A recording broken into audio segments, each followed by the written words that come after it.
Hot అంశాలపై debate news పెంచ్కి స్వాగతం.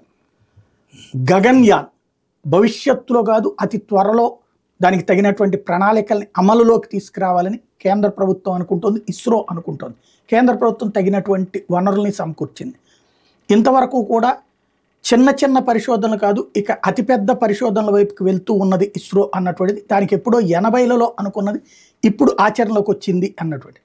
అయితే దీని సక్సెస్ ఏంటి, అసలు ఈ గగన్యాన్ యొక్క ఉద్దేశం ఏంటి, అంశాలకు సంబంధించి మనతో మాట్లాడేందుకున్నారు నాసాతో పాటుగా ఇస్రోలో శాస్త్రవేత్తగా పనిచేసినటువంటి సీనియర్ సైంటిస్ట్గా చేసినటువంటి చందు సాంబశివరావు గారు. నమస్తే. నమస్కారం. ఏంటి ఈ గగన్యాన్ అంటే? గగన్యాన్ అనేది సంస్కృత పదమే. అంతరిక్షంలోకి వెళ్ళి తిరిగి రావటం. అంతరిక్షంలోకి వెళ్ళి తిరిగి వస్తాం. ఈలోపు ఒక రోజు 2 రోజులు 4 రోజులు నెల రోజులు సంవత్సరం రోజులు అక్కడ ఉండటానికి కావాల్సినటువంటి ఏర్పాట్లు చేసుకోగలగటం. దాన్ని ముందు మనం ఏమంటామంటే ఎక్స్పెరిమెంటల్గా డెమాన్స్ట్రేట్ చేయగలగటం. మనం చేయగలము అనే కాన్ఫిడెన్స్ మనకు వచ్చినప్పుడు, మన సిస్టమ్స్ సబ్ సిస్టమ్స్ అన్నీ రెడీ అయినప్పుడు దాన్ని లాంగ్ టర్మ్లో స్పేస్ స్టేషన్ లాగానో, చంద్రుడి మీద స్థావరాలు ఏర్పరచుకోవడానికో, ఇంకా డీప్ స్పేస్లో మనం ఎక్స్పెరిమెంట్స్ చేసుకోవడానికో అనువైన ఆ నాలెడ్జ్ మొత్తాన్ని గ్యాదర్ చేయడానికి, అలాంటి ఎక్స్పీరియన్స్ని గ్యాదర్ చేయడానికి ఇస్రో వాళ్ళు ఏం చేశారంటే ముందు గగన్యాన్ తోటి అంతరిక్షంలోకి వెళ్ళటం. 3 నుంచి వారం రోజుల పాటు, అంటే ఒక 5-6 రోజుల పాటు భూమి చుట్టూ తిరగటం లో ఎర్త్ ఆర్బిట్లో. లో ఎర్త్ ఆర్బిట్ అంటే 400 నుంచి 600 అనుకోండి, 300 నుంచి 600 మధ్యలో ఉంటారు ఎక్కువగా. ఇది 400 కిలోమీటర్లు అన్నట్టుగా వీళ్ళు ప్లాన్ చేస్తున్నారు ప్రస్తుతానికి. ప్రిమిటివ్ ప్లాన్స్ ఇవన్నీ కూడా ఫైనల్గా కొద్దిగా అటు ఇటుగా అవ్వచ్చు. ఇవి లో ఎర్త్ ఆర్బిట్ అందాం. ఈ భూమికి దగ్గరగా ఉన్న ఆర్బిట్లో మన ఒక స్పేస్ క్రాఫ్ట్ అనుకోండి. ఈ స్పేస్ క్రాఫ్ట్లో మన ఆస్ట్రోనాట్స్, మన కాబట్టి ఇప్పుడు ఇండియానికి మళ్ళీ ప్రత్యేకంగా ఇంకో పేరు కూడా పెడుతున్నారు, వ్యోమనాట్స్. మనం వ్యోమగాములు అనేవాళ్ళం ముందు. కాస్మోనాట్స్, ఆస్ట్రోనాట్స్కి తెలుగులోనో ఇండియన్ భాషల్లోనో ట్రాన్స్లేట్ చేయాలన్నప్పుడు వ్యోమగాములు అనేవాళ్ళు. దాంట్లో నుంచి కొత్త పదం ఏం వాడుతున్నారంటే వ్యోమ నాట్స్, అంటే ఇండియాకి సంబంధించినటువంటి అన్నట్టుగా. వీళ్ళని మనం పంపి ఒక 3 నుంచి 7 రోజుల పాటు భూమి చుట్టూ వాళ్ళు తిరుగుతూ ఆ మైక్రోగ్రావిటీ లేదా జీరో గ్రావిటీ, భూమి ఆకర్షణ శక్తి లేని పరిస్థితుల్లో, అంటే తేలుతూ అనుకోండి, అలాంటి పరిస్థితుల్లో వాళ్ళు రకరకాల ఎక్స్పెరిమెంట్స్ చేస్తారు మనకి. ఈ ఎక్స్పెరిమెంట్స్ అన్నీ కూడా రాబోయే రోజుల్లో మనం చంద్రుడి మీదకి వెళ్ళడానికి, చంద్రుడి మీద ల్యాండ్ అవ్వడానికి, చంద్రుడి మీద స్థావరాలు ఏర్పరచుకోవడానికి ఉపయోగపడతాయి. లేదా ఇప్పుడు ఇంటర్నేషనల్ స్పేస్ స్టేషను 30లో డీకమిషన్ అవుతుంది అంటున్నారు కాబట్టి 2030లో మన స్పేస్ స్టేషన్ మనం డెవలప్ చేసుకోవడానికి కూడా మనకి ఇలాంటి స్కిల్స్ అన్నీ అవసరం అవుతాయి. సో ఆ 2 గోల్స్ తోటి ఐ థింక్ ఇస్రోకి ఈ బాధ్యత అప్పచెప్పారు. ఇస్రో కూడా దానికి కావాల్సిన సబ్ సిస్టమ్స్ని ఆల్రెడీ చాలా సబ్ సిస్టమ్స్ని రెడీ చేసుకుంది మిగతా ఎక్స్పెరిమెంట్స్లో భాగంగా. ఆ సబ్ సిస్టమ్స్ అన్నీ చూద్దాం ఇప్పుడు ఏమేమి ఉంటాయి, ఏది రెడీ ఉంది, ఇంకా ఏం రెడీ కావాలి అనేది. ఇదంతా ప్లాన్ చేసుకుని 24లో మనుషులు లేని ఒక స్పేస్ మాడ్యూల్ని పంపిస్తారు. 24లో ఈ సంవత్సరమే. అదంటే బేసికల్లీ మనం ఒక శాటిలైట్ని పెట్టినట్టు ఆ 400 కిలోమీటర్ల ఆర్బిట్లో ఆ శాటిలైట్ తిరుగుతున్నట్టు ఒక వారం రోజుల తర్వాత దాన్ని మళ్ళీ మనం భూమి దగ్గరకు తీసుకురావడం అనేది డెమాన్స్ట్రేట్ చేయాలి. ఓకే. మిగతా పార్ట్స్ ఆల్రెడీ మనం అనేక సార్లు చేసాం. ఇది రాకెట్తో ఒక శాటిలైట్ని పైకి తీసుకెళ్ళటం, ఒక ఆర్బిట్లో అది ఆర్బిట్ అయ్యేలాగా చేయటం, దాన్ని మేనేజ్ చేయటం, కంట్రోల్ చేయటం అన్నీ చేసాం మనం. ఇప్పుడు దాన్ని అక్కడి నుంచి మళ్ళీ మనం భూమి వైపు తీసుకొచ్చి భూమి అట్మాస్ఫియర్లో దాన్ని ప్రొటెక్ట్ చేస్తూ క్రాష్ కాకుండా మీరు ఎక్కడో ల్యాండ్ చేయాలి. ల్యాండ్ అంటే భూమి మీద ల్యాండ్ చేస్తూ ఎక్కువసార్లు సముద్రంలో పడేలాగానే చేస్తారు, ఇబ్బంది ఏం లేదు అది. అయితే ఈ మన భూమి వాతావరణంలోకి వచ్చినప్పుడు బాగా హీట్ ఎక్కువది కాబట్టి అది హీట్ ఎక్కి కాలిపోకుండా మీరు వాటెవర్ ఆ షీల్డ్ ఏదైతే చేయాలో, సిరామిక్ షీల్డ్, ఆ సిరామిక్ కోటింగు, అది కాలిపోకుండా తీసుకోవాల్సిన జాగ్రత్తలు అవన్నీ కూడా తీసుకుంటారు. దాన్ని డెమాన్స్ట్రేట్ చేస్తారు. సో 24లో దాన్ని ఏమంటారు, క్రూ రహిత, అంటే మనుషులు ఎవరు లేని ఒక ప్రయోగం చేస్తారు. అయితే వీలైతే ఒక హ్యూమనాయిడ్ని కూడా పెడదామనేది ఇస్రో ప్లాన్. హ్యూమనాయిడ్ అంటే ఒక రోబోట్, ఒక ఆర్టిఫిషియల్ ఇంటెలిజెన్స్ ఉన్నటువంటి మనలాంటి ఒక బొమ్మ. ఎందుకు మనలాంటి ఒక బొమ్మ అంటే, మనం రేపు ఏమేమి బటన్స్ ఆపరేట్ చేయాలో, ఏ స్క్రీన్ ఎలా ఆపరేట్ చేయాలో ఈ హ్యూమనాయిడే చేస్తాయి. సో అలా చేసి ఒకసారి కానీ 2 సార్లు కానీ డెమాన్స్ట్రేట్ చేసి, రీఎంట్రీని డెమాన్స్ట్రేట్ చేసి, తర్వాత 25లో నిజంగానే మన వాళ్ళని ఇద్దరిని కానీ ముగ్గురిని కానీ వ్యోమనాట్స్ని పంపిస్తారు. సో 25కి మనకి గగనయాన్ను ఈ డెమాన్స్ట్రేషన్ పాటు గగనయాన్ అనేది సక్సెస్ఫుల్గా మనం క్లోజ్ చేయాలనేది ఇస్రో వాళ్ళ ఓవరాల్ ప్లాన్ లాగా కనిపిస్తుంది. 25కి 2025 ఇది 24 కదండి. 24 మనం సెప్టెంబర్లోకి వచ్చి ఇంకో 3 నెలలు ఉంది. నెక్స్ట్ అంటే ఇంకో 10-15 నెలల్లో మనకి ఈ యాక్టివిటీ ఎక్కువగా కనపడుద్ది. అంటే దీంట్లోనే మనుషులు కాకుండా ఇది ముందు ఒక మిషన్గా వెళ్ళొస్తుంది అంతే. ముందు మనుషులు లేకుండా స్పేస్ మాడ్యూల్, ఈ స్పేస్ క్రాఫ్ట్ ఏదైతే ఉందో దాన్ని మనం GSLV Mark 3 దాన్నే మనం LVM-3 రాకెట్ అంటున్నాం. ఆ LVM-3 తోటి దాన్ని కొద్దిగా మోడిఫై చేసిన తర్వాత దాన్ని ఏమంటున్నారు, హ్యూమన్ రేటెడ్ లాంచ్ వెహికల్ అంటున్నారు. HRLV అంటున్నారు. సరే GSLV అనుకుందాం, LVM-3నే ఇప్పుడు మనం వాడుతున్నటువంటి రాకెట్ని వాడతారు. వాడి ఈ స్పేస్ మాడ్యూల్ని స్పేస్లో డిప్లాయ్ చేసి 400 కిలోమీటర్ల ఆర్బిట్లో భూమి చుట్టూ తిరిగేలాగా చేస్తారు. ఇంతవరకు దీంట్లో కొత్తదనం ఏం లేదు, మనకు కొట్టిన పిండి అది, అనేక సార్లు చేస్తాం అది. ఇప్పుడు అక్కడి నుంచి మీరు ఒక వారం రోజులు అనుకున్న తర్వాత దాన్ని మళ్ళీ డీఆర్బిట్ చేసి కిందకి తీసుకొచ్చి నిదానంగా భూమి చుట్టూ తిరుగుతూ భూమి అట్మాస్ఫియర్లో ఎంటర్ అయ్యి మనం అనుకున్న చోట అటు అరేబియన్ సీలో కానీ లేదనుకుంటే మన బే ఆఫ్ బెంగాల్లో కానీ మనం అనుకున్న పాయింట్లో అది స్ప్లాష్ అయ్యేటట్టుగా ల్యాండ్ అయ్యేటట్టుగా చూసి దాన్ని రికవర్ చేస్తారు. దాంట్లో ఉన్నన్ని మళ్ళీ తీసుకొస్తారు. అదంతా కూడా డెమాన్స్ట్రేట్ చేస్తారు. అయితే ఇక్కడ మీరు సపోజ్ మనుషులు ఎవరు లేరు అన్నప్పుడు కొన్ని సిస్టమ్స్ని మీరు టెస్ట్ చేయగలరు. లేదు ఒక హ్యూమనాయిడ్ని పెడదాం.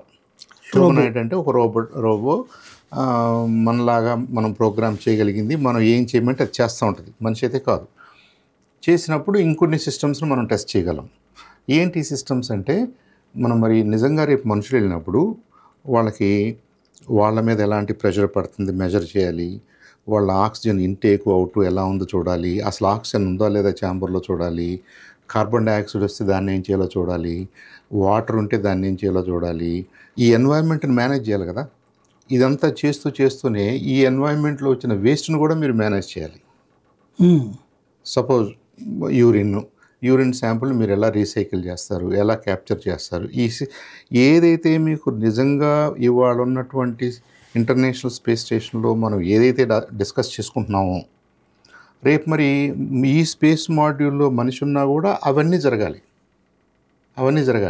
అంటే లాంచింగ్ టైంలో తీసుకోవాల్సిన జాగ్రత్తలు, వాళ్ళ మీద పడే ప్రెషర్స్, దాన్ని మానిటర్ చేయాలి, దాన్ని డిజైన్ చేయాలి, మానిటర్ చేయాలి. సక్సెస్ఫుల్గా ఇది పర్వాలేదు, మనం రియల్ పర్సన్ కూర్చోబెట్టవచ్చు, పంపవచ్చు అని అనుకోవాలి. తర్వాత స్పేస్లోకి వెళ్ళిన తర్వాత ఇక ఈ మిగతా కండిషన్స్ వస్తాయి. ఇది రెడ్యూస్డ్ గ్రావిటీ, మనం రెడ్యూస్డ్ అనుకోండి, ఇక నుంచి మనం గ్రావిటీ లేదని అందాం. ఓకే, పెద్ద ప్రమాదం లేదు, ఆల్మోస్ట్ అదే కండిషన్లో ఉంటుంది. సో గురుత్వాకర్షణ శక్తి లేని సిచ్యువేషను అంటే ఫ్రీ ఫ్లోటింగ్ 0G స్టేట్లో మన బిహేవియర్ ఎట్టా ఉంటుంది, మనలో ఎలాంటి మార్పులు వస్తాయి, మన హార్ట్ ఎట్టా పనిచేస్తుంది, మన వెయిన్స్లో బ్లడ్ ఎట్టా ఫ్లో అవుద్ది, మన మొహం ఎట్టా కనపడుద్ది, కాళ్ళు ఎట్టా, ఇవన్నిటిని కూడా మెజర్ చేస్తారు. ఇది మనకు ఆల్రెడీ తెలుసు కదా అని అనుకోవచ్చు. కరెక్టే, మనకు తెలుసు. ఇప్పటికీ హండ్రెడ్స్ ఆఫ్ ఆస్ట్రోనాట్స్ వెళ్ళారు, స్పేస్ స్టేషన్స్లో పనిచేశారు. అసలు కొంతమంది అయితే అమెరికన్స్ అయితే నీల్ ఆర్మ్స్ట్రాంగ్ లాంటి వాళ్ళు మూన్ దాకా వెళ్ళారు, వాళ్ళు ముగ్గురు అక్కడ ల్యాండ్ అయ్యారు, మళ్ళీ తిరిగి వచ్చారు. రష్యన్ కాస్మోనాట్స్ ఇప్పుడు మనం ఏదనుకుంటున్నామో అది 1961లోనో 62లోనో చేసేసారు. అప్పటి నుంచి మనకి చాలా విషయాలు తెలుసు. అంటే పుస్తకాల్లో చదివినవి తెలుసు మనకి, ఇప్పుడు మనం చేయాలి. థియరీ తెలియటం వేరు, మన టెక్నాలజీలో మనం ఒక స్పేస్ మాడ్యూల్ చేసి ఈ స్పేస్ మాడ్యూల్లో డెమాన్స్ట్రేట్ చేయటం వేరు, దీన్ని మనం ఉపయోగించే స్థాయికి తీసుకురాగలగడం వేరు. అది ఇప్పుడు ఐ థింక్ ఇస్రో ముందున్నటువంటి ఛాలెంజ్. ఫస్ట్ టైం చేయట్లేదు, చాలా అవగాహన ఉంది ఆల్రెడీ ఈ విషయాల మీద, కాబట్టి రిలేటివ్లీ ఇది ఈజీగానే ఉండొచ్చు. కాకపోతే మనం చేస్తున్నాం అనే ఒక కొత్తదనం, మనం చేసేటప్పుడు ఎంతో కొంత ఇంప్రూవ్మెంట్స్, ఇన్నోవేషన్స్ ఉండాలి కాబట్టి వాటిని డిమాన్స్ట్రేట్ చేయాలి. ఇంకా గతంలో ఉన్నటువంటి స్పేస్ మాడ్యూల్స్కి, స్పేస్ స్టేషన్కి అక్కడున్న పరిస్థితులతో పోల్చుకుంటే మనం చేయబోయేవి మరింత ఫ్యూచరిస్టిక్గా, మరింత ఎఫిషియెంట్గా పనిచేయాలి. అవన్నీ కూడా ఇస్రో ట్యాకిల్ చేయాల్సినటువంటి ప్రాబ్లమ్స్. దీనికి ఐ థింక్ 24లో ఆ రెడీనెస్ ఎస్టాబ్లిష్ చేస్తారు. అన్మ్యాన్డ్ కానీ లేదా రోబోతో కానీ వీళ్ళు 2 ఎక్స్పెరిమెంట్స్ చేయాలి, 2 సార్లు ట్రై చేయాలని ప్లాన్గా కనిపిస్తుంది. తర్వాత 25లో నిజంగానే ఇప్పుడు ఎవరైతే మన వ్యోమనాట్స్ ట్రైనింగ్లో ఉన్నారో 4, వాళ్ళల్లో నుంచి 2 కానీ 3 కానీ వీళ్ళు నిజంగానే లాంచ్ చేస్తారు. 25లోనే వెళ్ళిపోతారు. 25లో వెళ్ళాలనేది వీళ్ళ ఓవరాల్ టైం లైన్గా కనిపిస్తుంది. ఓకే, అంటే వాళ్ళకి ఇప్పుడు ఇచ్చేటటువంటి ట్రైనింగ్ అమెరికాలో ఇప్పుడు ఈ గ్రావిటీ సిస్టమ్స్ మీద ట్రైనింగ్ ఇచ్చే సంస్థల దగ్గర లేదా మన దగ్గర? మనం వీళ్ళకి ట్రైనింగ్ ఫిజియలాజికల్, సైకలాజికల్, టెక్నాలజికల్ 3 లెవెల్స్లో ఇస్తారండి. ఫిజియలాజికల్ అంటే ఏంటంటే మన బాడీ ఈ 0G పరిస్థితుల్లో, అంటే ఫ్రీగా ఫ్లోట్ అవుతున్న పరిస్థితుల్లో ఎలా పర్ఫామ్ చేస్తుంది. అంటే మీరు భూమి మీద 0G పరిస్థితులు క్రియేట్ చేయాలి. సరే, దాన్ని డిఫరెంట్ టెక్నిక్స్ వాడి చేస్తారు, అది సెంట్రిఫ్యూజెస్ వాడి చేస్తారు. అలాగే సైకలాజికల్, మనకి ఒక క్లోజ్డ్ చిన్న బాక్స్లో ఇద్దరం ఉన్నప్పుడు, మనం 3 రోజులు 5 రోజుల్లో ఉన్నప్పుడు మన మీద నాట్ ఓన్లీ ఫిజికల్గా మనకు ఆక్సిజన్ ఉండొచ్చు, మనం చేయగలిగినవి మనం చేయొచ్చు, కానీ ఒక చిన్న క్యాప్సూల్లో 5 రోజుల పాటు మీరు భూమి చుట్టూ తిరుగుతున్నారనే ఒక ఫీలింగు. దానికి తోడుగా ఎంతో కొంత అన్సర్టనిటీస్ కూడా ఉంటాయి కదా. మీరు ఎంత రెడీ అయినా కానీ దీనికి అన్సర్టనిటీస్ ఉంటాయి. ఇలాంటి వాటి మధ్య మీరు సైకలాజికల్గా ఎలా ఫీల్ అవుతారు, దాని మీద ట్రైనింగ్ ఉంటుంది.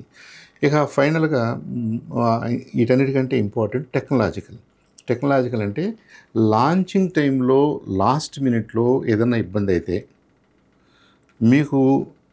మీరు ఎలా జెట్సన్ అవుతారు, బయటికి రావడానికి ఎలాంటి మార్గాలు ఉంటాయి. లేదు, మీరు ఆల్రెడీ స్పేస్లో ఉన్నారు, మిమ్మల్ని అక్కడ లాంచ్ చేశారు, 400 కిలోమీటర్ల రేడియస్లో మీరు తిరుగుతున్నారు. అప్పుడు ఏదన్నా టెక్నికల్ ప్రాబ్లం వచ్చింది, ఎలాంటి టెక్నికల్ ప్రాబ్లమ్స్ రావడానికి అవకాశం ఉంది, ఆ ప్రాబ్లమ్స్ని మీరు ఎలా హ్యాండిల్ చేస్తారు. ఇక్కడక్కడే 10 మంది లేరు, మన దగ్గర ఏం టూల్స్ అవన్నీ లిమిటెడ్గా ఉంటాయి కదా. వీటన్నిటిని దృష్టిలో పెట్టుకుని డిజైన్ చేస్తారు, వీటన్నిటిని దృష్టిలో పెట్టుకుని డెవలప్ చేశారు మాడ్యూల్ని. కానీ దాంట్లో ఉన్న వాళ్ళకు కూడా ఈ విషయాలన్నిటి మీద అవగాహన ఉండాలి, వాళ్ళు క్విక్గా డెసిషన్స్ తీసుకునే కేపబిలిటీస్ కూడా ఉండాలి. సో అలా టెక్నాలజికల్గా వీళ్ళకి ట్రైనింగ్ ఇవ్వాలి. ఈ లెవెల్స్లో మనం కొన్ని ఫెసిలిటీస్లో ఇస్తాము. ఫ్రెంచ్ వాళ్ళ సహకారంతో కొంత ట్రైనింగ్ ఉంటుంది. మోస్ట్లీ రష్యన్స్ ఇచ్చే ట్రైనింగ్ మన వాళ్ళకి ఇంపార్టెంట్గా ఉంటుంది. సో ముందు రష్యన్స్ మన వాళ్ళని ట్రైన్ చేస్తున్నాం. ఇక మెడికల్ విషయాల్లో, ఎమర్జెన్సీ విషయాల్లో కొంత ఫ్రెంచ్ వాళ్ళ సహకారం కూడా ఉంటుంది అని ISRO క్లెయిమ్ చేస్తుంది. సో ఈ 3 సహకారంతో మన వాళ్ళని ట్రైన్ చేస్తారు. వీళ్ళు నా ఉద్దేశం they are already in that process. అది జరుగుతుంది కాబట్టి మనం ఎప్పుడైతే we're ready for the mission అంటామో, వాళ్ళు they are ready for flying. So ఇప్పుడు వాళ్ళకి ఇచ్చే ట్రైనింగు ప్లస్ మన మాడ్యూల్లో ఉన్న పరిస్థితులు, వాళ్ళు ఫేస్ చేసే డిఫికల్టీసు ట్రైనింగ్లో, లేదా మన మాడ్యూల్లో మనం టెక్నికల్గా ఫేస్ చేసే డిఫికల్టీసు, రేపు ఎవరూ లేకుండా వెళ్ళిన 2 ఎక్స్పెరిమెంట్స్లో మనకు కొత్తగా తెలిసే విషయాలు, వీటన్నిటినీ సింక్రనైజ్ చేసుకోవాలి, అడ్జస్ట్ చేసుకుని కానీ మనం పర్వాలేదు వీఆర్ నౌ రెడీ అనుకున్నప్పుడు ఐ థింక్ 2025లో చేస్తారు. ఓకే, ఆ మధ్యన నరేంద్ర మోడీ గారు చెప్పింది కొంతమందిని కలిశారు, ఈ ఇస్రో వాళ్ళు కలిపారు. ఇది ఇస్రో మీరు చెప్పిన వ్యోమనాట్స్ ఎవరైతే వెళ్తున్నారో, వ్యోమనాట్స్ అందరూ కూడా వాళ్ళు ఇస్రో వాళ్ళు, యాజ్ ఆఫ్ నౌ ఇస్రో వాళ్ళు కాదు, మోస్ట్లీ ఎయిర్ ఫోర్స్, అదే బయట వాళ్ళని, ఎయిర్ ఫోర్స్కి సంబంధించిన కమాండర్ ఒక ఆయన కూడా అందులోనే వాళ్ళేనా? అయితే వీళ్ళు ఎయిర్ ఫోర్స్ పైలట్స్, స్పెషలిస్టులు, వాళ్ళకి ఇప్పుడు ట్రైనింగ్ కూడా ఇస్తుంది. ఆ 4 పేర్లు నా దగ్గర లేవు, వీ కెన్ చెక్ దట్. ఆ 4కే వీళ్ళు ట్రైనింగ్ ఇస్తున్నారు. వాళ్ళల్లో 2 కాంబినేషన్లో కానీ లేదా 3తో కానీ ఫైనల్గా వీళ్ళు ఫైనల్ కాన్ఫిగరేషన్ డిసైడ్ చేసుకొని వాళ్ళని పంపిస్తారు. 25లో వాళ్ళు వెంటనే మళ్ళీ ఎన్ని రోజుల్లో దిగచ్చు వెనక్కి? అంటే ఇస్రో ఇప్పుడున్న వాళ్ళ ఐడియా ప్రకారం 3 to 7 days అని చెప్తున్నారండి. సరే అంతా బాగానే ఉంది, ఇంకో ఎక్స్ట్రా డే ఉండొచ్చు, ఇంకేదన్నా ఎక్స్పెరిమెంట్స్ చేయొచ్చు, ఇంకో 2 రోజులు ఎక్స్ట్రా ఉండొచ్చు అనుకున్నప్పుడు అవన్నీ కూడా ఐ థింక్ ఆ సిచ్యువేషన్ బట్టి వాళ్ళు మేనేజ్ చేస్తారు. ఏది ఏమైనా కానీ ముందు మనకు ఒక గోల్ ఉండాలి కదా. ఉదాహరణకి మీరు 1961లో యూరీ గగారిన్ని స్పేస్లోకి పంపాలని రష్యా అనుకుంది. అన్నప్పుడు ఆ రోజున ఉన్న టెక్నాలజీ, ఆ రోజున ఉన్న డిఫికల్టీస్ని దృష్టిలో పెట్టుకుని ఫ్యూ అవర్స్ కానీ అనుకుంది, అంతేగాని రోజులు కానీ అనుకోలేదు. అంటే ఏంటి, ఆయన సీట్లోనే ఉంటాడు, ఆయనకి ఈ హ్యూమన్ ఫిజియలాజికల్ నీడ్స్ తక్కువ ఉంటాయి, గాలి ఉంటే సరిపోద్ది, అంతే కదా. కాబట్టి ఒక 140 సమ్ నిమిషాలు ఆయన స్పేస్లో ఆర్బిట్ చేసి కిందకు వచ్చేసాడు. నిమిషాలే కాబట్టి ఆ లైఫ్ సపోర్ట్ సిస్టమ్స్ లిమిటెడ్గా ఉంటాయి. మీరు అలా కాకుండా గంటలు అన్నారనుకోండి, ఒక రోజు అన్నారనుకోండి, మీకు ఆటోమేటిక్గా కాంప్లెక్సిటీ పెరిగిపోతుంది. చూడండి, మీకు ఫుడ్ ఉండాలి, ఫుడ్ తీసుకోవడానికి టెక్నిక్స్ ఉండాలి, మళ్ళీ తర్వాత మీరు బాడీలీ వేస్ట్ని డిస్పోజ్ చేయడానికి అవకాశం ఉండాలి, దాన్ని రీసైకిల్ చేయడానికి మీరు ప్రూవ్ చేయాలి. ఇవన్నీ చేసుకుంటా మీకేమవుతుంది, ఇవాళ ఇంటర్నేషనల్ స్పేస్ స్టేషన్లో ఏదైతే జరుగుతుందో దాదాపుగా అన్ని సబ్ సిస్టమ్స్ అవసరం అవుతాయి. మీరు వారం రోజులు ఉండాలంటే, ఒక రోజు ఉండాలంటే, 2 రోజులు ఉండాలంటే, మన దగ్గర సిస్టమ్స్ ఏ మేరకు రెడీగా ఉన్నాయి, ఎంత మేరకు ఇద్దరు పర్సన్స్ని ఇవి సపోర్ట్ చేయగలుగుతాయి. ఓకే, ఇది కూడా బ్యాలెన్సే కదా. దాన్ని బట్టి మన పేలోడ్ కూడా మారిపోద్ది. పేలోడ్ అంటే ఏంటంటే మనం మొత్తం ఎంత క్యారీ చేస్తున్నాం, ఎంత క్యారీ చేయాలి. ఇప్పుడు మనకున్న అవకాశం ఏంటంటే GSLV Mark 3 మన దగ్గర ఉన్న పెద్ద రాకెట్, అది దాన్నే LVM-3 అంటున్నాం మనం. GSLV Mark 3 అవన్నీ అనకుండా LVM-3 అంటున్నాం. అది మనకు చంద్రయానికి అదే వాడాం. వెరీ రోబస్ట్ వెహికల్, పెద్ద వెహికల్. దాన్ని ఇంకొద్దిగా మోడిఫై చేసి హ్యూమన్ రేటెడ్గా, అంటే హ్యూమన్ రేటెడ్ అంటే ఇక్కడ పేలోడ్ ఏదో వస్తువు కాదు ఉంది, దాంట్లో 2 మనుషులు కూడా ఉన్నారు, 3 మనుషులు కూడా ఉన్నారు అన్నప్పుడు మీరు తీసుకోవాల్సిన ఎక్స్ట్రా కేర్ ఏదైతే ఉందో వాటికి సంబంధించినటువంటి మోడిఫికేషన్స్. రెండోది, మీ పేలోడు పైకి వెళ్ళటమే కాదు, దాన్నది ప్రొఫైల్ చేసుకోవాలి, అంటే ముందుకు నెట్టుకోగలగాలి, మేనేజ్ చేసుకోగలగాలి. మళ్ళీ రీఎంట్రీ టైంలో ఇది 2గా విడిపోయి ఒక పార్ట్ మాత్రమే కిందకి రావాలి. సో మీరు స్టార్ లైనర్కి మనం ఈ గతంలో మాట్లాడుకున్న స్టార్ లైనర్కి ఏ కాన్ఫిగరేషన్ మాట్లాడుకున్నామో, మనం కూర్చునే ప్లేస్ ఒకటి, మన లైఫ్ సపోర్ట్ సిస్టమ్స్ అవన్నీ ఒకటి. దీన్ని మరి ఆర్బిట్లో ఉన్నప్పుడు కానీ, ఆర్బిట్లో నుంచి కిందకు వస్తున్నప్పుడు కానీ, మనం అట్మాస్ఫియర్లోకి మనల్ని నెట్టేంతవరకు కింద మళ్ళీ ప్రొపల్షన్ సిస్టమ్ ఉండాలి, రాకెట్స్ ఉండాలి, దానికి సంబంధించిన ఫ్యూయల్ ఉండాలి, దానికి సంబంధించిన నావిగేషన్ సిస్టమ్స్ ఉండాలి, అన్నీ ఉండాలి. సో అది కూడా మళ్ళీ ఒక 2 స్టేజెస్ ఉన్న బాడీలాగా ఊహించుకోవాలి. సో ఇంతకుముందు మనం పంపిన సెటిలైట్స్ లాగా కాకుండా ఈసారి మనం మళ్ళీ ఇంకొక ఆల్మోస్ట్ లైక్ ఎనదర్ రాకెట్ లాంటిదని ఊహించుకుని ఈ పేలోడ్ని మనం ఆర్బిట్లో పెట్టి దాని పని చేసుకున్న తర్వాత ఈ 2 మళ్ళీ సపరేట్ అయిపోతూ కిందకి రావాల్సిన స్పేస్ మాడ్యూల్ 5 వ్యోమనాట్స్ తోటి కిందకి రావాలి. ఇక్కడ కొద్దిగా కాంప్లికేషన్, అంటే it's a different configuration. Complication అంటే నా ఉద్దేశం ఇది మోర్ డిఫికల్ట్ అని కాదు, ఇట్స్ డిఫరెంట్. అది డిఫరెంట్ కాబట్టి దానికి మనం LVMని రెడీ చేస్తాం. ఆ పని కూడా మనల్ని చేస్తున్నారు, అది ఆల్రెడీ ఇట్స్ ఆల్రెడీ అదంతా కూడా జరుగుతుంది. దాన్ని HRLV అనే పేరు పెట్టేసి ఇప్పుడు మనుషులు ఉన్నా లేకపోయినా అదే వాడతారు 2 రౌండ్స్లో. మళ్ళీ ఆ పైనకి వెళ్ళింది తిరిగి వచ్చేలాగా అదంతా మేనేజ్ చేస్తారు. నిజంగా మనం 2 వ్యోమనాట్స్లో 3 పంపినప్పుడు కూడా ఇదే వెహికల్ వాడతారు, ఇలాగే మేనేజ్ చేస్తారు. అంటే అవన్నీ ఆ కండిషన్స్ అన్నిటినీ ఇప్పుడు స్టడీ చేస్తూ సబ్ సిస్టమ్స్ని వ్యాలిడేట్ చేసుకుంటూ టెస్ట్ చేసుకుంటూ కావాల్సిన మార్పులు చేసుకుంటూ ఐ థింక్ ఈ సంవత్సరం వితౌట్ రియల్ పర్సన్స్ చేసేస్తారు మన ఆల్రెడీ. కాబట్టి గగనయానికి మనం రెడీ.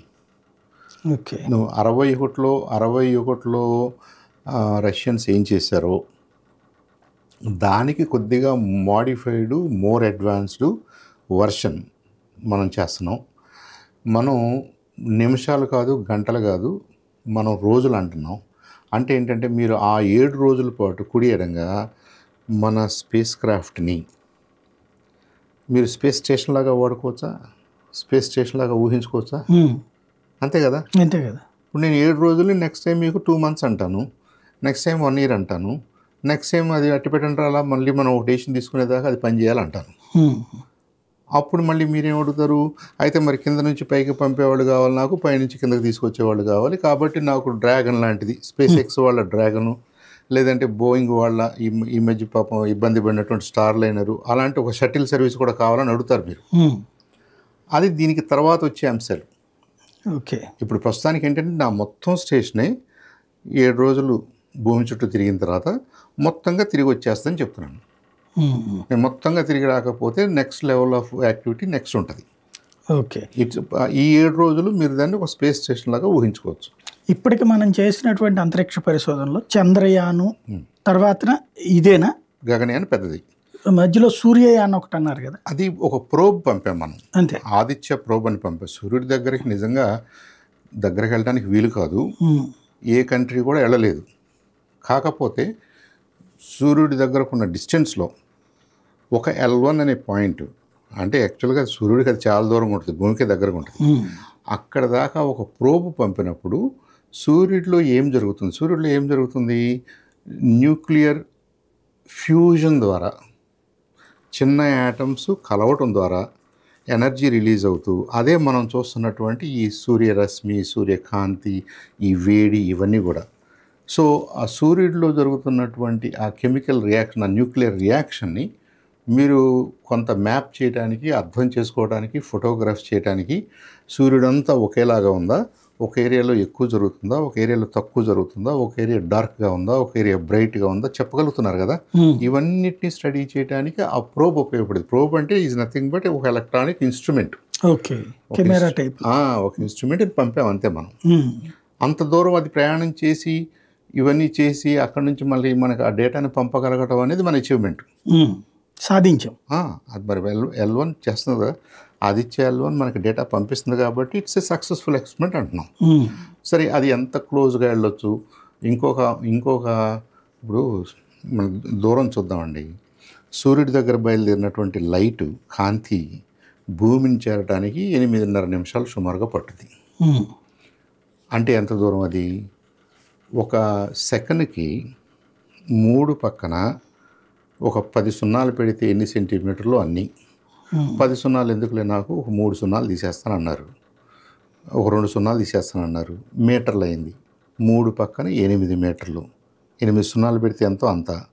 ఇప్పుడు ఆ మీటర్లు కిలోమీటర్లు అంటే ఇంకో 3 తీసేయండి, 3 పక్కన 5 సున్నాలు పెట్టండి, కిలోమీటర్లు అయిందా? అంటే అప్పుడు ఏముంటుందండి, 3 లక్షలు అంటామా? 3 లక్షల కిలోమీటర్లు వెళ్ళుద్ది సెకండ్కి. అబ్బా. కాంతి ఇప్పుడు నిమిషంలో ఎంత దూరం వెళ్ళుద్ది? 8.5 నిమిషాలు ఎంత దూరం వెళ్ళుద్ది? మనకి మన దగ్గరగా ఉన్న మన సూర్యుడు అంత దూరంలో ఉన్నాడు. ఓకే. ఇలా మీరు సంవత్సరంలో ఎంత ప్రయాణం చేయొచ్చు ఈ సూర్యకాంతి? ఒక లైట్ ఇయర్ అంటారు. ఒక లైట్ ఇయర్ అంటే దూరం. ఇప్పుడు మనకు కనపడే నక్షత్రాలు ఎంత దూరంలో ఉన్నాయి? సంవత్సరాలు, light years, 10 light years, millions of light years, billions of light years దూరంలో ఉన్నాయి. అంటే అది ఎక్కడుందో చూడండి. అంటే విశ్వం సైజ్ అంత పెద్దగా ఉంది, అది మళ్ళీ పెరుగుతూ ఉంది. అదంతా వేరే ఆర్గ్యుమెంట్. అంటే ఇప్పుడు మనం ఆదిత్యాన్ని ఎక్కడి దాకా పంపామంటే ఎక్కడికో పంపలేదు, అసలు మొత్తంతో పోల్చుకుంటే మన ఇంటి పక్కకు పంపినట్టే. కానీ that it self is challenging experiment కదా. మిగతా వాళ్ళు చేయని వాటికంటే మనం వినూత్నంగా చేస్తున్నాం. అది సూర్యుడి దగ్గరికి ఇంకెవరు ట్రై చేయలేదా? వెళ్ళలేరు. మీరు ఇంకొద్దిగా దూరం వెళ్తే ఆబ్వియస్గా కాలిపోతారు కదా. ఆ సన్ రేడియేషన్కి ఈ మెటల్స్ ఇవన్నీ కూడా చేయటం చాలా కాంప్లికేట్ అయిపోద్ది. మోస్ట్లీ సూర్యుడి దగ్గర ఎంత ఉంది, 3 లక్షల డిగ్రీల సెంటిగ్రేడ్ అన్నారు అనుకోండి. అది ఏంటది? అక్కడ దాకా వెళ్ళేసరికి మనకు తెలిసిన మెటీరియల్స్ ఏవి కూడా సర్వైవ్ కాలేవు. దగ్గరికి వెళ్ళటం అంటూ ఏముండదు. అంటే వేరే దేశాలు ఏమన్నా ఇట్లాంటి ఆదిత్య లాంటి ఫ్రమ్ డిస్టెన్స్ ఇప్పుడు టెలిస్కోప్స్ ఉంటాయండి. అప్పుడు హబుల్ టెలిస్కోప్ అన్న ప్రయోగించారు అక్కడికి పంపించడానికి. ఇలాంటి ప్రోబ్సే ప్రయోగించారు. Okay. Different people want to learn differently. ఇప్పుడు అక్కడున్న సూర్యుడు, అక్కడున్న ఈ న్యూక్లియర్ ఫ్యూజన్ రియాక్షన్ ఎలా జరుగుతుంది, ఫ్యూజన్ అంటే ఏంటి, రేడియేషన్ అంటే ఏంటి, దాంట్లో నుంచి మళ్ళీ మ్యాగ్నెటిక్ రేడియేషన్స్ అంటే ఏంటి, స్టార్మ్స్ అంటే ఏంటి, సోలార్ స్టామ్స్ అంటే ఏంటి, ఇలా రకరకాల మనం ఏదైతే మాట్లాడుకుంటున్నామో వీటన్నిటిని ఇక్కడ ఉండి చూడటం ఒక ఎత్తు అయితే, ఇంకొద్దిగా ఒక 5-6 లక్షల కిలోమీటర్ల పైకి వెళ్ళి చూస్తే ఇంకో రకంగా ఉండొచ్చు. మన ఇంట్రెస్ట్ అంతే. అంతేకాని దాని దగ్గరికి వెళ్ళి అంత ఎక్స్పెరిమెంట్స్ చేయలేదు, చేయరు కూడా, వీలు కాదు కూడా. ఓకే. ఇప్పుడు ఈ అంటే 3 రకాలు చంద్రయాను, సూర్య. మనం ఏం చేసామంటే ఫస్ట్ డాక్టర్ అబ్దుల్ కలాం గారి టైంలోనేమో అసలంటూ ఒక సెటిలైట్ ఉందనుకుంటే మీ దగ్గర, దీన్ని పైకి తీసుకెళ్ళి మనం అనుకున్న ఆర్బిట్లో దాన్ని ఉంచి దాంట్లో ఉన్న సిస్టమ్స్ వాడుకుని భూమి చుట్టూ తిరగటం. అది ఫస్ట్ లెవెల్. రెండో లెవెల్ ఏమైంది, చిన్న సెటిలైట్స్ వల్ల మనకు పెద్దగా అడ్వాంటేజ్ లేదు, కొద్దిగా సెటిలైట్ సైజ్ పెంచుతూ ఉన్నారు. సెటిలైట్ బరువు పెరిగే కొద్దీ మీకు మరి లాంచ్ వెహికల్ సైజ్ కూడా పెరగాలి కదా, తీసుకెళ్లే కెపాసిటీ కూడా పెరగాలి కదా. కాబట్టి పిఎస్ఎల్వి దాకా వచ్చాం. పిఎస్ఎల్వి దగ్గరకు వచ్చినప్పుడు ఒక 1000 కిలోగ్రాముల పేలోడ్ని అన్నాం. 1000 కిలోగ్రాములు కాస్త ఇప్పుడు 3 టన్నులు, అంటే 2000, 3000, 4000 దాకా దాని కెపాసిటీ పెరిగింది. దాని కాన్ఫిగరేషన్ కానీ దాన్ని మనం అర్థం చేసుకుని ప్రయోగించే విధానం. సో పిఎస్ఎల్వి అంతవరకు చేస్తుంది. 300 కిలోమీటర్లు, 400 కిలోమీటర్లు, 500 కిలోమీటర్లు, ఐఆర్ఎస్ అయితే 600 కిలోమీటర్ల ఆ హైట్లో అది తిరిగేలాగా మనం ప్లాన్ చేసుకుంటున్నాం. అంతకంటే ఎక్కువ బరువు మీరు మోసుకెళ్ళాలంటే ఇంకా పెద్ద వెహికల్ కావాలి కదా. ఆ పెద్ద వెహికలే మన GSLV. Okay. Geosynchronous satellite launch vehicle అనేవాళ్ళం ఒకప్పుడు.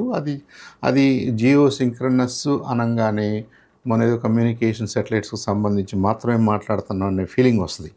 కాబట్టి దానికి కొద్దిగా పేరు మార్చి లాంచ్ వెహికల్ మార్క్ 3 LVM-3 అన్నారు.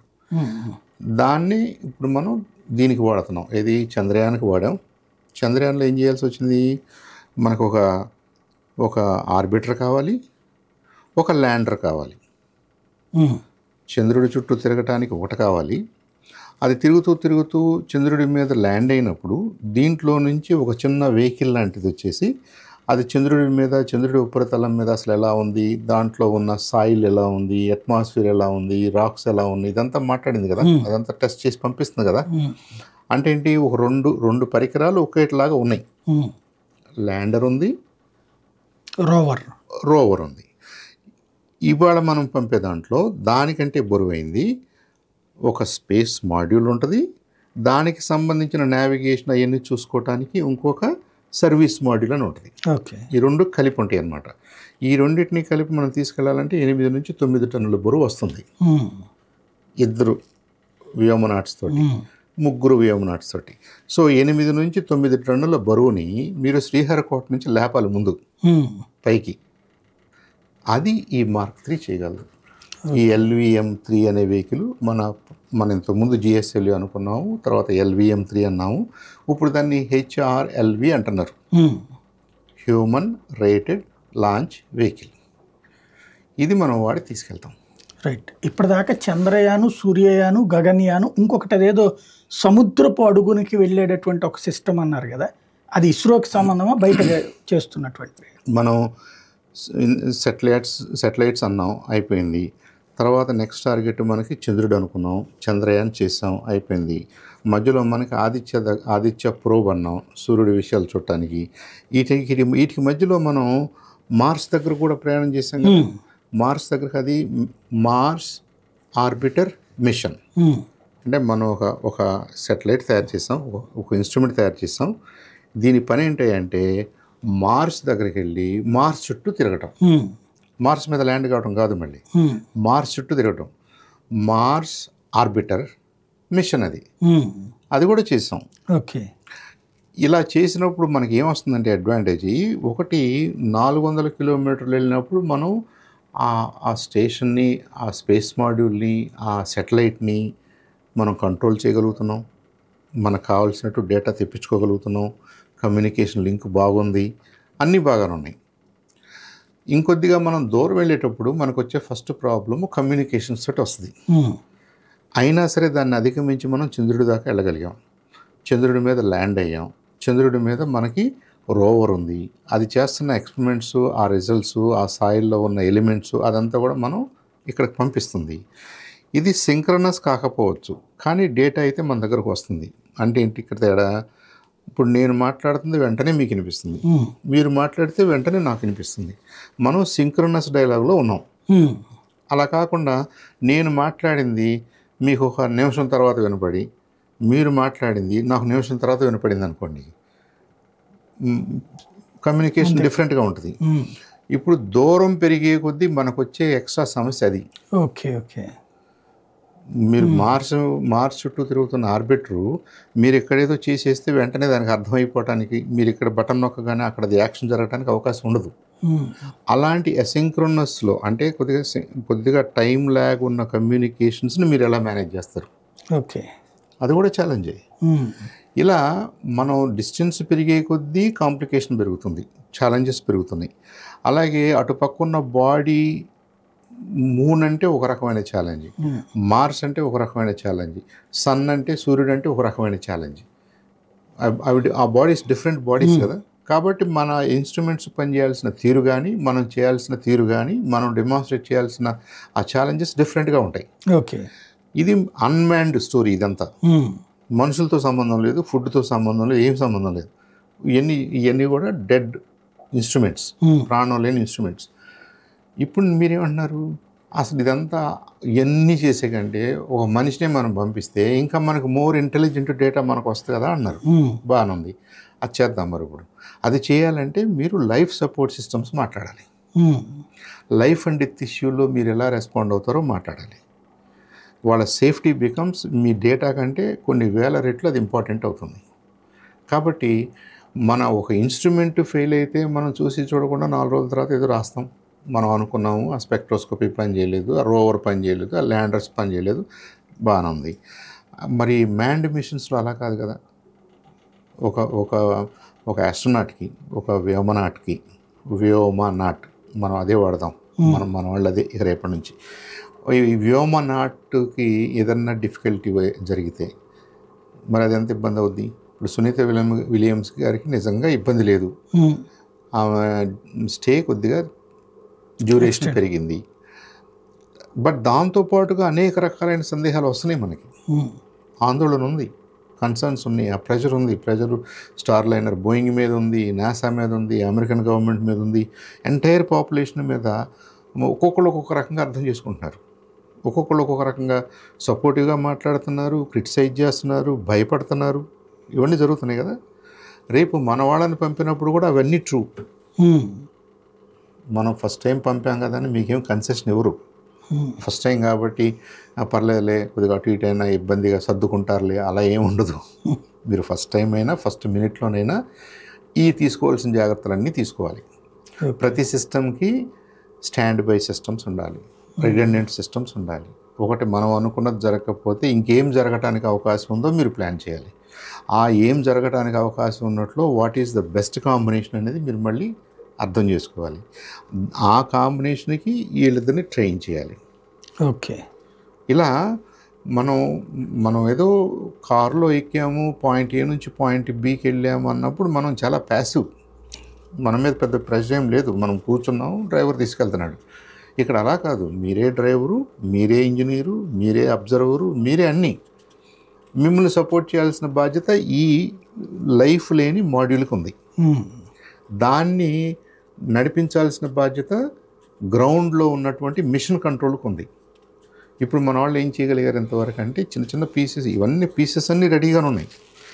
ప్లస్ ఈ మిషన్కి సంబంధించిన కంట్రోల్ సిస్టమ్ కూడా శ్రీహరికోటలో రెడీ చేశారు. ఓకే ఓకే, రెడీ చేశారు. సో మనకు ఒక మిషన్ కంట్రోల్ సిస్టమ్ కూడా ఆ మిషన్ని కంట్రోల్ చేయగలిగినటువంటి కెపాసిటీని కూడా మన వాళ్ళు బిల్డ్ చేసుకున్నారు. ఓకే, రిమోట్గా అంటే గ్రౌండ్ సపోర్ట్, మీకు ఏదైతే గ్రౌండ్ నుంచి సపోర్ట్ కావాలో ఇది లాంచ్ అయిన దగ్గర నుంచి మళ్ళీ వాళ్ళు తిరిగి ఎక్కడికి వస్తారు, ఎలా వస్తున్నారు, ఏ పాయింట్కి మనం డిజైన్ చేసాం, ఏ పాయింట్కి వస్తారు, ఏ సెకండ్కి, ఎన్ని నిమిషాలకి, ఎన్ని సెకండ్లకి, ఇదంతా కూడా ఎవ్రీథింగ్ ఈజ్ స్క్రిప్టెడే కదా. ఇదంతా జరిగేదాకా మరి దాన్ని వాళ్ళతో లైవ్గా లింక్లో ఉండి చేయగలిగింది ఎవరు? ఒక స్టేషన్, గ్రౌండ్ స్టేషన్. ముందు ఆ స్టేషన్ రెడీగా ఉండాలి కదా. మనకి రాకెట్టు, లాంచింగ్ ఫెసిలిటీసు, తర్వాత ఈ స్పేస్ మాడ్యూల్ని ఆర్బిట్లో పెట్టగలగటం, అది తిరిగేలాగా చేయగలగటం, దాన్ని కంట్రోల్ చేయగలగటం, అది మళ్ళీ రీఎంటర్ టైంలో రీఎంటర్ అవుతుందని డెమాన్స్ట్రేట్ చేయగలగటం, సేఫ్గా వస్తుందని చెప్పగలగటం, వచ్చిందని చెప్పగలగటం, ఈ మొత్తం లైఫ్ సైకిల్లో మీరు అనుకున్నట్టుగా జరుగుతుందా, ఏమన్నా డీవియేట్ అవుతుందా? రైట్. డీవియేట్ అవుతున్నప్పుడు మీరేమైనా చేయాలా, గ్రౌండ్లో నుంచి నేను చేయగలనా? నేను గ్రౌండ్లో నుంచి చేయలేకపోతే మీరేమన్నా చేయగలరా? మన ఇద్దరం చేయలేకపోతే దెన్ వాట్? ఈ ఫెయిల్ సేఫ్ మెకానిజమ్స్ అన్నీ వీళ్ళు వన్ బై వన్ గత 20-30 సంవత్సరాలుగా, గత 60 సంవత్సరాలుగా ఇస్రో ఏం నేర్చుకుందో, ప్రపంచంలో ఈ స్పేస్ ఎక్స్ప్లోరేషన్కి సంబంధించి ఎవరెవరు ఏమేమి ఎక్స్పెరిమెంట్స్ చేసి ఏ డిఫికల్టీస్ని ఫేస్ చేసి దాంట్లో నుంచి ఎలా బయటపడ్డారో వాటన్నిటి సమ్మరీ మన గగనయాన్లోకి వస్తుంది. సో గగనయాన్ అనేది latest version of space exploration as far as humans are concern. మనం మనిషిని పైకి పంపేటప్పుడు గ్రేటెస్ట్ టెక్నాలజీ గగనయాన్లో వాడతాం. ఫైనల్గా అంటే సముద్రయాన్ కూడా పెడతారన్నారు కదా, అది ఎట్లా? సముద్రయాను దానికి మళ్ళీ డిఫరెంట్ కాన్సెప్ట్స్ ఉన్నాయి సాయి గారు.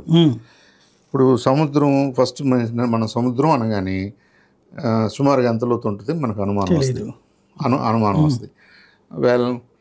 ఒక 10 నుంచి 12 కిలోమీటర్లు, 15 కిలోమీటర్లు డీపెస్ట్ పాయింటింగ్, అంతకంటే ఉండదని అంటారు. కరెక్టే. ఎక్కడ ఉంది అలా? మీకు క్యూరియాసిటీ వచ్చింది కదా. మనకి బే ఆఫ్ బెంగాల్ అంత లోతు ఉండదండి, అందుకే అలలు ఎక్కువగా వస్తాయి, అందుకే తుఫాన్లు ఎక్కువగా ఫామ్ అవుతాయి, సైక్లోన్స్ ఎక్కువగా బే ఆఫ్ బెంగాల్లోనే వస్తాయి. దానికి కారణం అది ఎక్కువ లోతు లేదు. అదే హిందూ మహాసముద్రంలో మీకు సైక్లోన్స్ రావు, అరేబియా సీలో రావు. ఎందుకని? అవి డెప్త్ ఎక్కువ ఉంటాయి, కదల్చడం నీళ్ళని కష్టం. నీళ్ళు లోతు తక్కువగా ఉన్నప్పుడే అలలు ఈజీగా ఫామ్ అవుతాయి, లోతు ఎక్కువ అయ్యే కొద్దీ అది చేయలేదు. సో అని అంటున్నాను, ఇది బాగానే ఉంది. మరి వెంటనే ఇప్పుడు మీరు నన్ను క్వశ్చన్ అడుగుతారు, అంటే బే ఆఫ్ బెంగాల్లో యావరేజ్ డెప్త్ ఎంత ఉంటుందండి అంటారు. హిందూ మహాసముద్రం ఎంత ఉంటుంది, లేదు అరేబియన్ సీ ఎంత ఉంటుంది కదా, మనం దాన్ని ఆన్సర్ చేయాలి కదా. ఇలాంటి స్టడీస్ అన్నీ కూడా నేవీ వాళ్ళు సోనార్ ప్రోబ్స్ను వాడి, అంటే ఒక ఇన్స్ట్రుమెంట్ను ఊహించుకోండి, అదేం చేయగలదు, మీకు సౌండ్ వేవ్ క్రియేట్ చేయగలదు. ఇది ఇంకో దానికి తగిలి వెనక్కి వచ్చేటప్పుడు ఎంత టైం పట్టింది మెజర్ చేసుకుంటుంది. ఇప్పుడు మనం గాలిలో ఉన్నాం, మా పెద్ద కొండ ఉంది, మనం కేకేసాం, అది మళ్ళీ తిరిగి మన కేకలాగానే ఎక్కువ వస్తుందా? కాసేపు వినపడుతుందా? సో దీన్ని మనం సుమారుగా ఏమంటున్నాం, అరే కొండ బాగా దూరంగా ఉంది కాబట్టి ఎక్కువ టైం పట్టింది అంటున్నాం. దగ్గరలో ఉన్నప్పుడు మనం మాట్లాడితే అది వెంటనే మనకు వినిపిస్తుంది కాబట్టి ఎక్కువ అనే ఫీలింగ్ మనకు రావట్లా. కొద్దిగా దూరంగా ఉన్నప్పుడు మీకు ఎక్కువ వినిపిస్తుంది కదా. అంటే మన ఈ సౌండ్ వేవ్ అక్కడికి వెళ్ళడానికి, దానికి తగిలి మళ్ళీ మన వెనక్కి రావడానికి 1 సెకండో 2 సెకండ్లో పడుతుంది. దాన్ని మనం ఎక్కువ అంటున్నాం, ప్రతిధ్వని అంటున్నాం. ఇదే ప్రిన్సిపల్ మీద ఆధారపడుతూ సోనార్ పనిచేస్తుంది. సీలో ఉన్న ఏ వస్తువైనా, పడవ కానీ, షిప్పులు కానీ, సబ్మరీన్స్ కానీ, ఇవి వాటిని ఎలా గైడ్ చేసుకుంటాయి అంటే, మన ముందు ఎంత దూరంలో ఏముంది, మన కింద భూమి ఎంత లోతులో ఉంది, దాన్ని ఎప్పటికప్పుడు మెజర్ చేసుకుంటూ ఉంటాయి. ఓకే. Using sound. సోనార్ అంటే సౌండే, సౌండ్ వేవ్స్ను వాడి అవి తెలుసుకుంటూ ఉంటాయి. మన పక్కన ఇంకో షిప్ ఎంత దూరంలో ఉంది, యుద్ధ నౌకలు అయితే, ఇవన్నీ చేసుకుంటాయి. ఇప్పుడు దీన్ని వాడి మీరు సముద్రంలో చాలా దూరంగా, చాలా లోతుగా ఏమేమి ఉందో అర్థం చేసుకోవాలని ట్రై చేస్తున్నారు అనుకోండి. మరి షిప్తో వెళ్ళాల్సిందే కొంత దూరం, సౌండ్ వేవ్స్ పంపాల్సిందే, ఏదైతే మళ్ళీ మీకు వస్తుందో, ఎక్కువ వస్తుందో దాన్ని మీరు మెజర్ చేయాల్సిందే. దీనికి స్పేస్ టెక్నాలజీస్ ఏమైనా వాడచ్చా? ఇనేది కదా మళ్ళీ మన క్వశ్చన్. మనం బికాజ్ వీఆర్ దీన్ని వైపు నుంచి మాట్లాడుతున్నాం కాబట్టి, ఇస్రో వైపు నుంచి మాట్లాడుతున్నాం కాబట్టి, ఇక్కడ ఒక డిఫికల్టీ ఉంది. 10 కిలోమీటర్ల లోతులో మునిగిపోయిన ఒక నౌకని మీరు పసిగట్టే కంటే స్పేస్ టెక్నాలజీస్ వాడి, అక్కడెక్కడో మీకు అందం దూరంలో ఒక ఫుట్బాల్ సైజు ఒకటి ఏదన్నా బాడీ ఉందనుకోండి, దాన్ని పసిగట్టడం ఈజీ. అంటే మనం బయటికి స్పేస్ వైపు చూస్తూ ఎక్కడో దూరంగా ఉన్న ఒక చిన్న వస్తువును కూడా మనం పట్టగలం యూజింగ్ టెలిస్కోపీ. కానీ జస్ట్ 9-10 కిలోమీటర్ల దూరంలో మునిగిన ఒక నౌకని మనం పట్టడం కష్టం. ఇక్కడ కొంతమంది ఏంటంటే దీన్ని మనం ఎందుకు ఇంప్రూవ్ చేయకూడదు, స్టడీ చేయకూడదు, మనం సోనార్నే కాకుండా ఇంకేమైనా వాడచ్చా, అంటే ఇక్కడ దురదృష్టం అనకూడదు, ఫిజికల్ కండిషన్ ఏంటంటే ఇక్కడ మీకు వాటర్ ఉంది, ఈ వాటర్కి డిఫరెంట్ లక్షణాలు ఉన్నాయి, క్యారెక్టరిస్టిక్స్ ఉన్నాయి. ఈ వాటర్లో మళ్ళీ సాల్ట్ ఉంది, ఆ లక్షణాలు మారిపోతున్నాయి. ఈ వాటరు డిఫరెంట్ టెంపరేచర్స్లో ఉంది, మారిపోతుంది. ఇన్ని మార్పుల మధ్యలో నేను అసెస్ చేయటం అనేది నా కింద ఏముందో చాలా కష్టం అన్నమాట. ఒక రకంగా క్రూడ్ మెజర్మెంట్ సోనార్ వీలైతే అదే. బయట పక్కన ఒక 8 కిలోమీటర్ల వరకు నాకు ఈ గాలి అనేది ఉంది, దాంట్లో డస్ట్ ఉంది, దాంట్లో తేమ ఉంది, దాంట్లో ఏదన్నా ఉంది, మహా అయితే 4-5-10 కిలోమీటర్లు. నేను ఇంక దూరంగా జరిగే కొద్ది ఏం లేదు. నేను కనుక ఒక 10 కిలోమీటర్ల పైకి వెళ్ళగలిగితే అక్కడి నుంచి నేను అటు ఈజీగా యూనివర్స్లోకి చూస్తే నాకు ఈజీ, నాకు I have better understanding of అక్కడ ఏముందో నాకు తెలుసు. కాబట్టి నిజంగా స్పేసు మీకు మర్కెంటైల్ బిజినెస్కి లేదా సముద్రాలను అర్థం చేసుకోవటానికి, ఈ ఓడల్ని వీటిని నడపటానికి ఎంతవరకు ఉపయోగపడుద్ది అంటే, నీళ్ల మీద కనపడే పార్ట్స్ని మీరు ఎంత జాగ్రత్తగా మేనేజ్ చేయాలో వరకైతే మనం చేయగలం. నీళ్ల కింద ఏముందో చేయడానికి space probably is not a good technique. అంటే మనం వాడుతున్న ఈ స్పేస్ టెక్నాలజీకి సంబంధించిన ఈ ఐడియాస్ అన్నీ కూడా అవి అంతగా ఉపయోగపడవు. అదే ఆ మధ్యన అయితే ప్రయోగం ప్రారంభించారు, క్లియరెన్స్ ఇచ్చారు అన్న ప్రచారం. దానికి ఏంటంటే మీరు సముద్రాన్ని మ్యాప్ చేయడానికి ISRO సహకారం తీసుకున్నారు, అంతే. అలా లెట్సే అలా అనుకుందాం. అంతేగాని ఇప్పుడు మనం మాట్లాడుకుంటున్నటువంటి ఈ అంతరిక్షంలో ఏం జరుగుతుందో, మనం ఏం మాట్లాడుతున్నాం అనే కాన్సెప్ట్స్ మన కింద వైపుకి 1-to-1 అప్లికబుల్ కాదు. ఎందుకంటే మీడియమే డిఫరెంట్. ఇక్కడ ఉన్న మనకు పైన ఉన్న మీడియం వేరు, మన కింద ఉన్న మీడియం వేరు. కష్టం. అయినప్పటికీ మన వాళ్ళు ఏం చేస్తున్నారు, అంటార్కిటికా దాకా వెళ్తున్నారు, తర్వాత రకరకాల సీస్ని స్టడీ చేస్తారు, వాటి డెప్త్ స్టడీ చేస్తారు, దాని కింద ఏముందో చూస్తారు. అవంతా కూడా మోస్ట్లీ డైవర్స్ చేయగలిగిన పని ఎక్కువ ఉంటుంది. ఇప్పుడు మళ్ళీ మనం డైవర్స్ అన్నాం అనుకోండి, మనిషి అంతా మీరు కొద్దిగా కిందకి వెళ్ళే కొద్దీ మీరు 1 కిలోమీటర్ లోపలికి వెళ్ళారు అనుకున్నాం, మీ మీద విపరీతమైన ప్రెషర్ బిల్డ్ అవుతుంది. ఇప్పుడు మీరు వేసుకునే సూటు మీ డెప్త్ని బట్టి అది పని చేస్తే తెలిసిపోద్ది. మీరు ప్రతి మీటర్ కిందకి వెళ్ళే కొద్దీ మీ మీద ప్రెషర్ పెరుగుద్ది, కంప్రెస్ చేసేస్తుంది, మిమ్మల్ని అసలు నొక్కేస్తుంది, మీరు క్రష్ అయిపోతారు. మన బేరు బాడీతో మనం ఎవడన్నా నిజంగా 1 కిలోమీటర్ లోతుకు లాగాడు అనుకోండి, మన బాడీ మొత్తం కూడా స్క్వాష్ అయిపోద్ది. కాబట్టి ఇక్కడ కింద పరిస్థితులు, మీరు డైవ్ చేయాల్సిన విధానాలు, మీరు చేయాల్సినటువంటి మాడ్యూల్స్, మీరు చేయాల్సినటువంటి కెమెరా, ఫోటోగ్రఫీ, ఇవన్నీ కూడా is a different ball game. అది చేస్తారు. ఇది 8-9 కిలోమీటర్ల ప్రపంచం, ఇది నీళ్ళు. ఇది చాలా ఛాలెంజింగ్. మనం బిలియన్స్ ఆఫ్ కిలోమీటర్స్ మాట్లాడుతున్నాము, బిలియన్స్ ఆఫ్ లైట్ ఇయర్స్ మాట్లాడుతున్నాము, అక్కడున్న స్టార్స్ మనకు అర్థమవుతుందని మాట్లాడుతున్నాం మనం.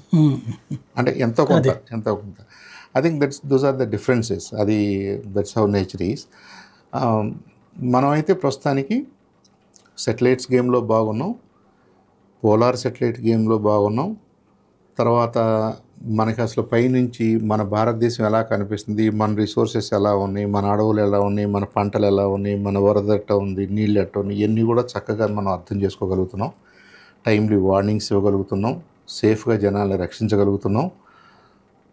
ప్లస్ దీనికి ఏమి ఇంకా పెంచాలి కాబట్టి, ఇంకా మిగతా విషయాలను కూడా మనం అర్థం చేసుకోవాలి కాబట్టి, దానికి కూడా మన టెక్నాలజీని మనం ఇంప్రూవ్ చేసుకోవాలి కాబట్టి, ఇప్పుడు ఈ చంద్రయాన్లు, ఈ గగనయాన్లు, తర్వాత మళ్ళీ మనం చంద్రుని మీదకి వెళ్ళి మనిషి యాక్చువల్గా ల్యాండ్ అవ్వడానికి దారితీయాలి.